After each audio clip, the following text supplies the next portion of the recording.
The Road to Zero Wealth: How the Racial Wealth Divide is Hollowing Out America's Middle Class. Key findings.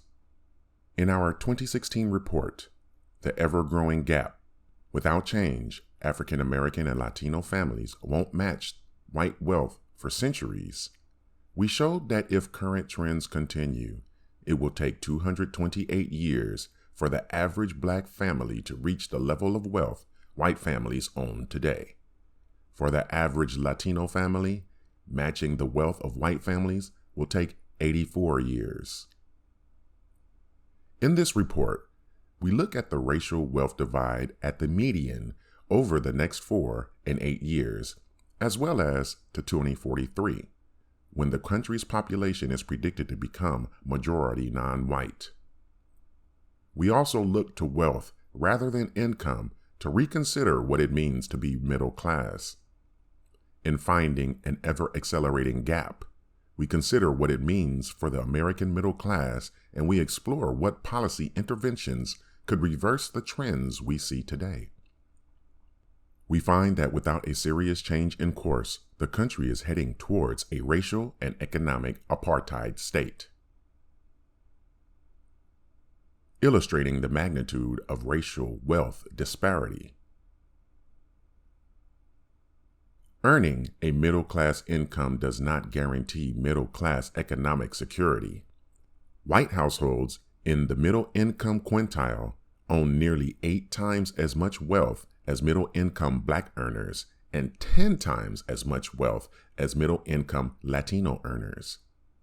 This disconnect in income earned and wealth owned is visible across the entire income spectrum between these groups. If the middle class were to be defined by wealth rather than by income, Black and Latino families in the middle income quintile would need to earn 2 to 3 times as much as white families in order to enter the middle class. If we were to define the middle class in terms of wealth, households would need to own between $68,000 to $204,000 in wealth to qualify for the middle class.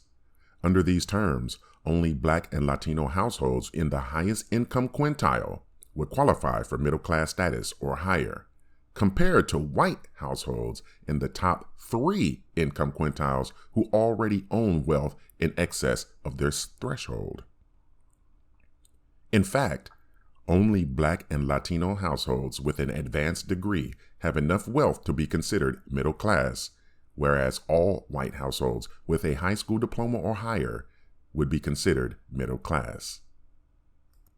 Defining class in terms of wealth instead of income, roughly 70% of Black and Latino households would fall below the $68,000 threshold needed for middle class status, whereas only about 40% of white households would fall below the middle class. In contrast, roughly 13% of Black and Latino households could be considered to have upper wealth, compared to 40% of white households. The accelerating decline in wealth over the past 30 years has left many Black and Latino families unable to reach the middle class. Between 1983 and 2013, the wealth of median Black and Latino households decreased by 75% and 50% respectively, while median white household wealth rose by 14%. If current trends continue, by 2020, median Black and Latino households stand to lose nearly 18% and 12% respectively of the wealth they held in 2013. In that same time frame, median white household wealth would see an increase of 3%. Put differently, in just under 4 years from now, median white households are projected to own 86 and 68 times more wealth than Black and Latino households, respectively. By 2024, median Black and Latino households are projected to own 60 to 80% less wealth than they did in 1983. By then, the continued rise in racial wealth inequality between median Black, Latino, and white households is projected to lead white households to own 99 and 75 times more wealth than their Black and Latino counterparts, respectively. If the racial wealth divide is left unaddressed and is not exacerbated further over the next 8 years, median Black household wealth is on a path to hit zero by 2053, about 10 years after it is projected that racial minorities will comprise the majority of the nation's population. Median Latino household wealth is projected to hit zero 20 years later, or by 2073. In sharp contrast, median white household wealth would climb to $137,000 by 2053 and $147,000 by 2073. Policy interventions to address a growing crisis. Change our nation's tax code to stop subsidizing the already wealthy and start investing in opportunities for low-wealth families to build wealth. Specifically, reform the mortgage interest deduction and other tax expenditures, bolster and expand the federal estate tax, and create a net worth tax on multi-million-dollar fortunes. Protect low-wealth family from wealth-stripping practices by strengthening the Consumer Financial Protection Bureau and closing the nefarious offshore tax shelters, currently enabling the ultra-wealthy to hide their assets. Invest in bold new programs like the Children's Savings Account, automatic enrollment retirement accounts, federal jobs guarantees, and a racial wealth divide audit of government policies, all of which are vital to reducing the gap between the ultra-wealthy and the rest of the country. Race, wealth, and the middle class. For several years, politicians, researchers, journalists, and the public have focused their attention on growing economic inequality in the United States. Most often, this focus is on income rather than on wealth. Income inequality, while stark, pales in comparison to the vast economic divide exposed by examining disparities in wealth.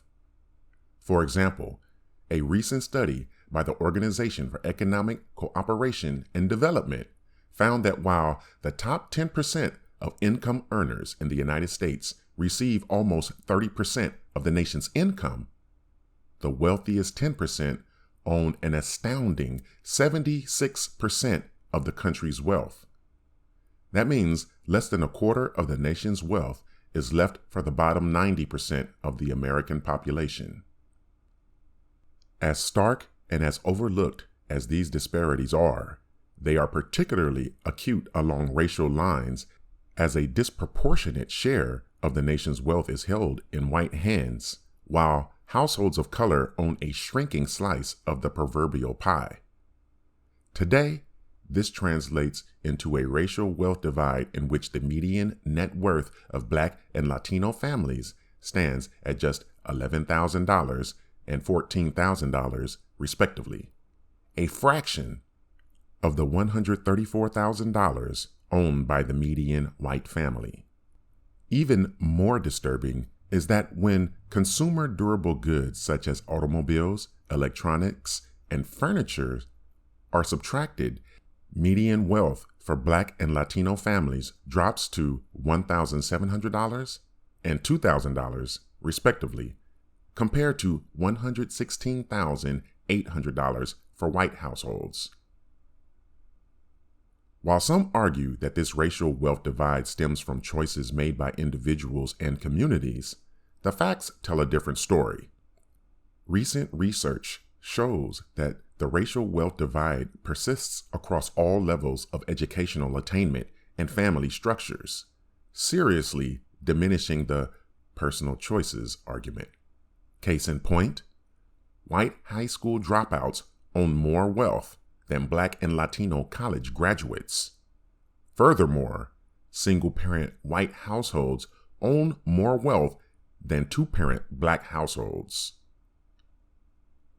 Wealth is the buffer families need when faced with unexpected economic shocks, like a lost job or a broken-down car. Wealth is also the capital available to families to take advantage of economic opportunities, like buying a home, saving for college, or investing in the stock market. Ultimately, wealth can be the difference between a family maintaining and strengthening their economic status or flailing in economic insecurity. Beyond these measures, wealth is also critically important to understanding the racial disparities in middle class status. The middle class is often depicted in terms of income. Much of the economic literature over the past several decades show the share of households considered middle class income is shrinking. An oft-cited 2015 study from the Pew Research Center defines middle-class households as those with income between 2/3 to double the median household income. A 3-person household, for instance, would need an income between $42,000 and $126,000 in 2014 to be considered middle class. Discussion of the overall income spectrum, while stark, obscures just how unequal wealth and middle class economic security is distributed along racial lines. It is for this reason that we should be looking beyond the limited idea of income as the primary indicator of middle class status, and instead recognize that wealth is and has always been the foundation of middle class financial security. Emphasizing this point, researchers from the New School Duke Center for Social Equity and Insight Center for Community Economic Development showed how income does not correspond with wealth, particularly when looking through the lens of racial inequality. According to their study, Umbrellas Don't Make It Rain: Why Studying and Working Hard Isn't Enough for Black Americans, a typical white family in 2011 in the lowest income quintile still owned $15,000 in wealth. By comparison, African Americans making less than $19,000 annually owned just $100 in wealth. Overall, the researchers found that this pattern holds true across the income spectrum.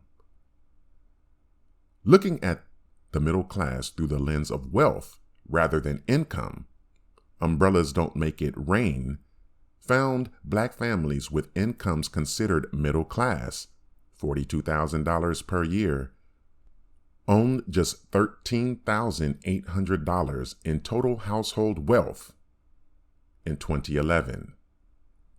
That is not nearly enough to build long-term financial security by saving for retirement, to weather an unexpected medical procedure, or to put a child through college.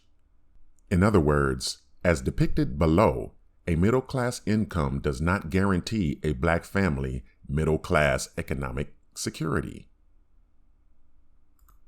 Unfortunately, Black and Latino families have been subject to stagnant economic trends for decades, and there is little evidence that this will change. With their rising share of the population, these groups have a larger impact on the American middle class than they once did, an impact that will only continue to grow. In fact, we already see the impact of declining wealth for Black and Latino households on the nation's collective economic well-being. During the past 30 years, African American and Latino median wealth has gone down, while white wealth has slowly increased. Overall, however, the median wealth of Americans has decreased from $78,000 in 1983 to $64,000 in 2013. In other words, if the racial wealth divide continues to accelerate, the economic conditions of Black and Latino households will have an increasingly adverse impact on the economy writ large, because the majority of U.S. households will no longer have enough wealth to stake their claim in the American middle class or higher. To claim that the future existence of the middle class hinges on whether we reverse the trends of growing racial economic inequality is by no means an exaggeration. Indeed, the rise of a once strong American middle class didn't happen on its own.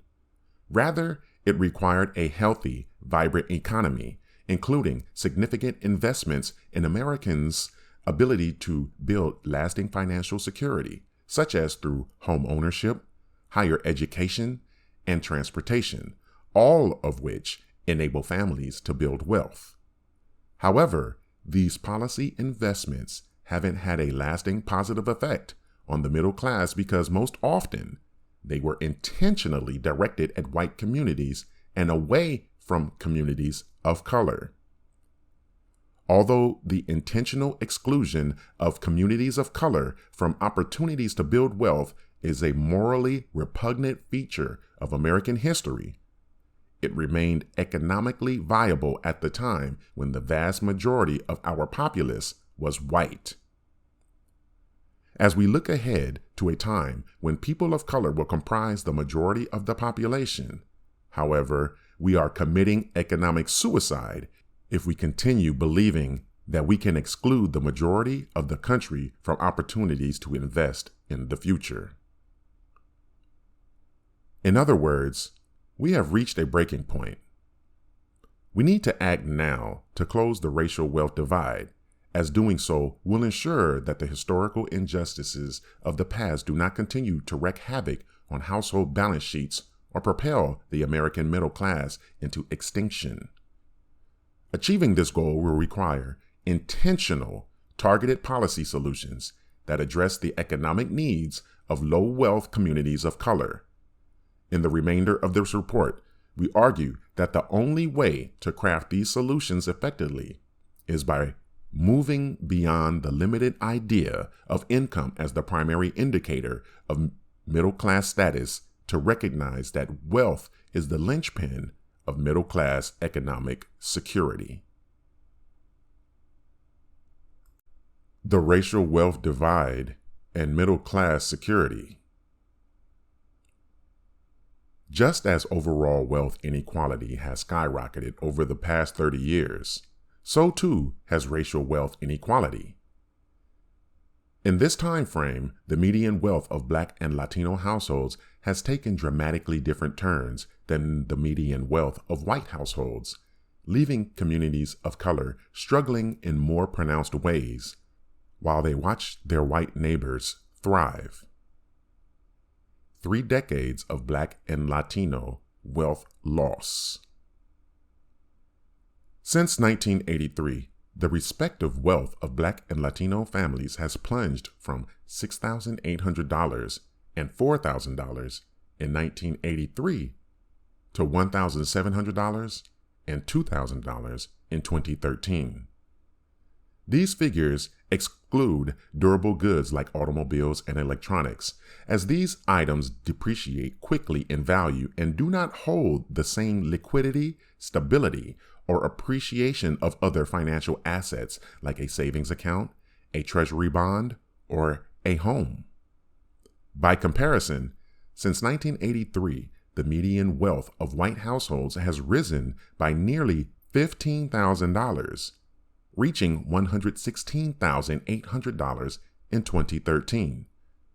Put differently, in just over a generation, median Black and Latino households saw their already low net worth decrease by 75% and 50% respectively, while median white households saw their net worth increase by 14%. The result is a wealth divide between Black and Latino households and white households that now stands at over $115,000, a nearly 20% increase. Whereas these data reveal general trends in the years since 1983, we also see evidence that the Great Recession disproportionately impacted households of color.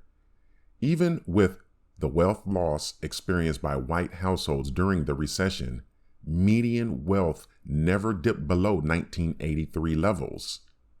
For households of color, on the other hand, the Great Recession wiped away the gains made over the past 3 decades in their entirety.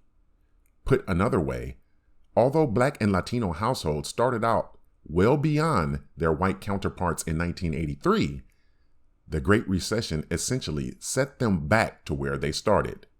At the same time, white households experienced only minor setbacks from which they have largely been able to recover. Although these disparities are driven by several factors, disparities in home ownership rates account for much of the racial wealth divide. For generations, white families have enjoyed access to wealth that has eluded their Black counterparts, making it far easier to come up with down payments and to help their heirs claim their stake in the economy. Between 1994 and 2017, white home ownership rates rose to 76%, compared to 49% for African Americans. Since 2006, the home ownership rate has declined steadily for everyone, from 69% to 63% in the first quarter of 2017. But these losses have been more pronounced for households of color. The home ownership rate among Black households fell from 48% in 2005 to below 42% in late 2016, while the Latino home ownership rate declined from 50% to 46% in the same time period. Meanwhile, the home ownership rates for white households dropped from 76% to 72%. Of course, while we believe that median wealth is a better indicator of the impact of racial economic inequality, we cannot ignore the role income plays in nourishing the divide. At the median, white households make significantly more per year than Black and Latino households. With less wealth and less income, there are few signs that Black and Latino households will ever be able to catch up to their white counterparts. A minority within a minority, the Black and Latino middle class. For nearly a century, the United States has prided itself upon its perceived broad and burgeoning middle class. Baked into the nation's mythology is the ideal of the comfortable middle-class family that can afford the essentials of a happy, healthy life. That means a house, a car, and a few extras such as a family vacation. Middle-class families are also supposed to be able to afford health insurance and childcare, foot the bill for their kids' college education, and save for a comfortable retirement. In public opinion polls, more than half of Americans consistently refer to themselves as middle class. Many who cannot afford half the items listed above include themselves in that definition. Also included are most of the nation's millionaires who consider themselves middle or upper middle class despite their obviously outsized income and their small representation among the country's overall population. When looking at where Black and Latino communities fall within the middle class through the lens of wealth, the typical Black or Latino family not only lacks enough wealth to be considered middle class, but they hardly have any wealth at all. To better understand the disparities between income and wealth and just how removed communities of color are from the middle class, we look at wealth as the key indicator of what it means to be middle class. For the purposes of this study, middle class wealth is defined using median white household wealth since it encompasses the full potential of the nation's wealth building policies, which have historically excluded households of color. More specifically, we use median white wealth in 1983 as the basis for developing an index that would encompass middle-class wealth, because it establishes a baseline prior to when increases in wealth were concentrated in a small number of households. Using this approach and applying Pew Research Center's broad definition of the middle class, this study defines middle class wealth as ranging from $68,000 to $204,000. Using this index to examine recent Census Bureau data, we more clearly see the stark racial gap in middle class wealth between white households and households of color. That data reveal that white households in the middle income quintile own nearly 8 times as much wealth as black households in the middle income quintile and 10 times as much as Latino households in the middle income quintile. This stark disparity isn't isolated within the middle income quintile. White families across the income spectrum own significantly more wealth than their black and Latino peers. In essence, black and Latino families in the middle income quintile would need to earn 2 to 3 times as much as their white counterparts to exceed the minimum wealth threshold of $68,000 needed to qualify as middle class. Meanwhile, white households in the top 3 income quintiles already own wealth in excess of this threshold. While the estimates derived in this report are generally consistent with and representative of the population at large, the percentage of the population with wealth below or above the middle class wealth range previously defined varies widely. By our estimates, roughly 70% of black and Latino households fall below the $68,000 threshold needed for middle class status, while the same can be said of only about 40% of white households.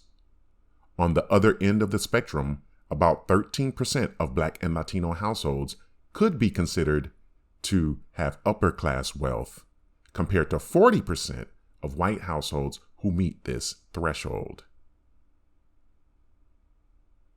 If we consider educational attainment, often considered as the great equalizer between the rich and the poor and between families of different racial and ethnic backgrounds, white families whose head of household holds a high school diploma have nearly enough wealth to be considered middle class.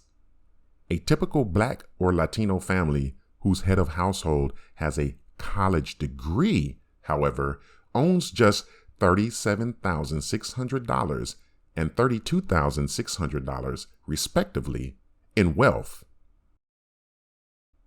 In fact, only black and Latino households at the median with an advanced degree have enough wealth to fit into our middle class definition.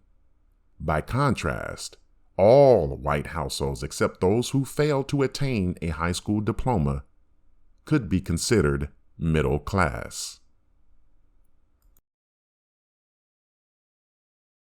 Running out of time, the racial wealth divide in the Trump era.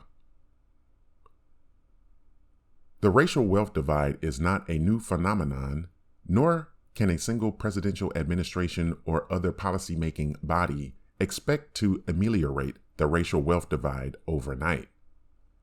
However, since the inauguration of President Trump in early 2017, 2 phenomena give cause for concern that the trends of the past 30 years might become even more pronounced in the near future. First, less attention has been paid to the growing racial wealth divide compared to previous administrations.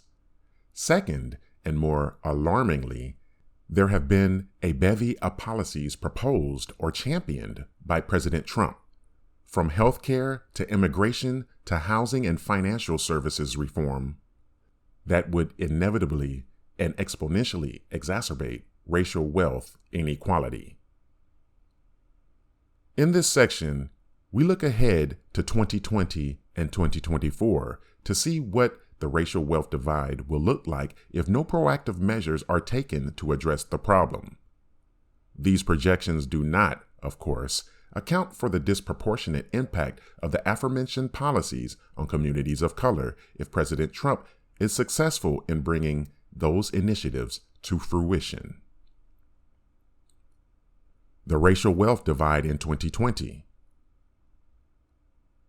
By 2020, if current trends continue as they have been, Black and Latino households at the median are on track to see their wealth decline by 17% and 12% from where they respectively stood in 2013.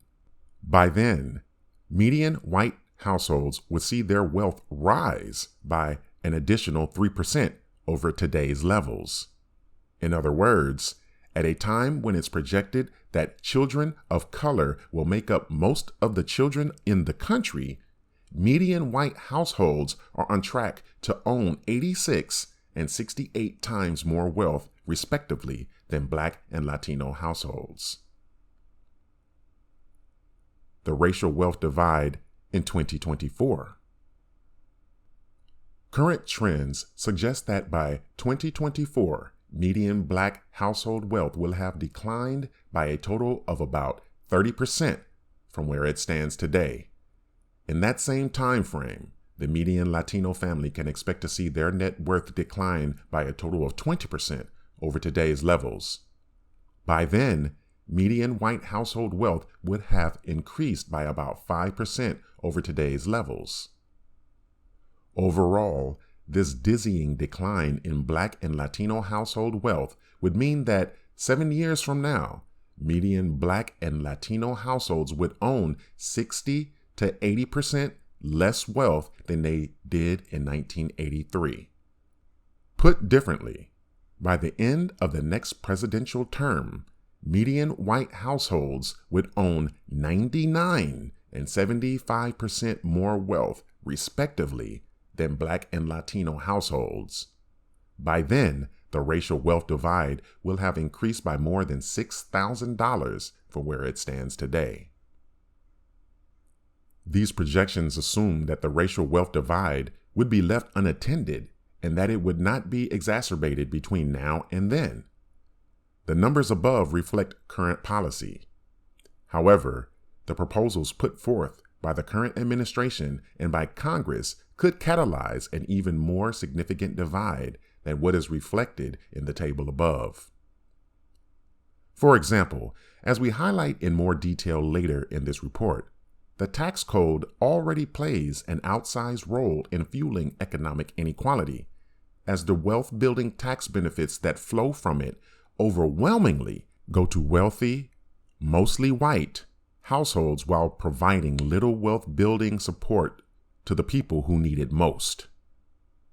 According to a recent study by the Tax Policy Center, President Trump's current tax plan would give families earning $25,000 or less annually a tax cut of only $40, while those earning more than $3.4 million annually would receive a $940,000 tax break. As a result, the passage of this tax plan into law would only serve to double down on the upside-down nature of the tax code, boosting wealth inequality to even more outrageous heights.